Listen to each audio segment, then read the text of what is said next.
Radyatör adı. Mən elə dələ burada ikinci mərtəbədə şahtanı. Buradadır da. Hə, ikinci soruşdan diyecəklər də radyatör. Haydi o gedəcək şlagmana dirənəcək. Kağız götürmək lazım, kropkanı basın.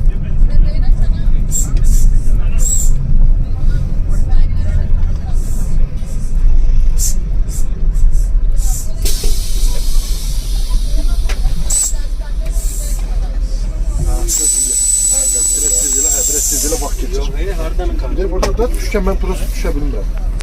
Sen buradan üzerine girmemişsin. Bir sefer değil. O kırmızı knopkanı bas, kağız çıkacak. Bas bırak. Diye çıktı alttadır.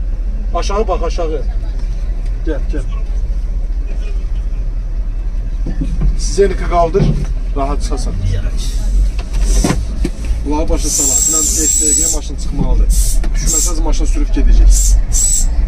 Ben bilmem de bunlar dallarına sana kimi şeydir.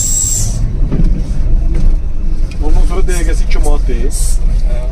Ben bilirsən də buranı.